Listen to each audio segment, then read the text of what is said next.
So we're going to begin part 2 of the 3.9 exercises, and I guess before I begin, I should apologize for my nasally sounding voice. I'm getting over a cold, so I just listened to part 1 and I sound kind of silly, but hopefully you can look past that.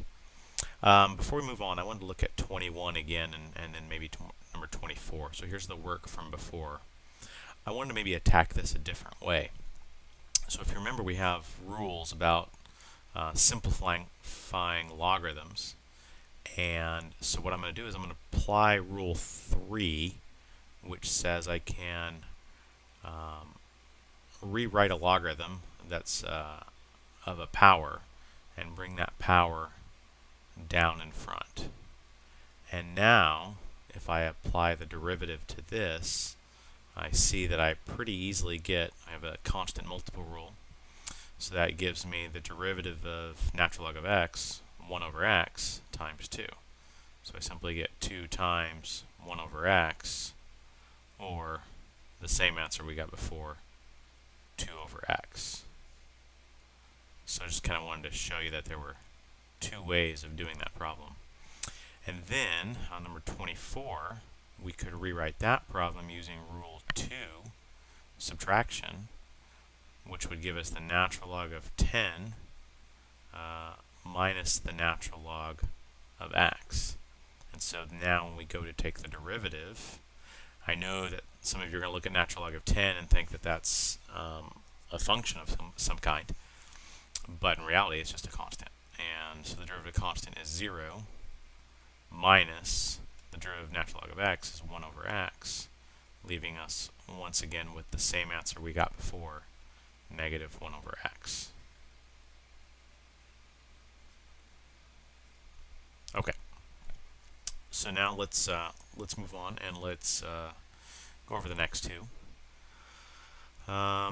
This one is just another natural log problem, and so the derivative is going to be 1 over 2 minus cosine of x. So that's the natural log portion. And now we have to do the derivative of the inside, and that's going to be the derivative of 2 is 0. The derivative of negative cosine of x is simply going to be sine of x. And so this is our answer. You can write it as a single fraction if you'd like, but essentially we're done. Okay, so then that brings us to number 30. And before we begin, we really should stop and take a look at what this is. I have x times the natural log, so hopefully you see that that's simply a product rule. But then the question is, what's going on with the rest of this problem?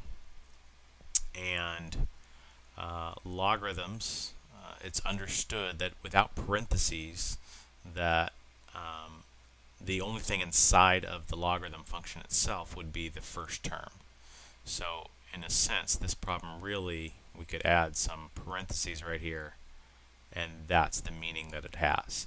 The x minus x is not inside natural log, which would make sense because then that would just be 0.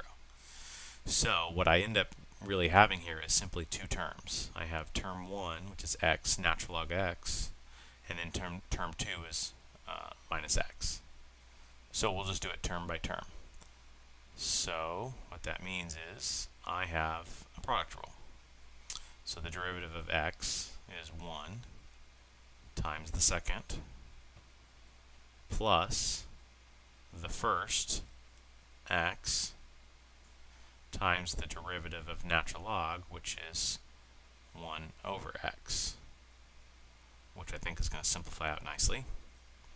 So I think that's the product rule. So let's just double check. The derivative of the first, 1, second, plus the first times the derivative of natural log, 1 over x. No chain rule, so that's it.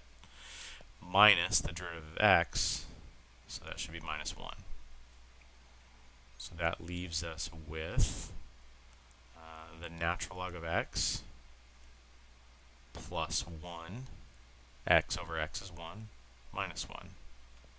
So the derivative would simply be the natural log of x.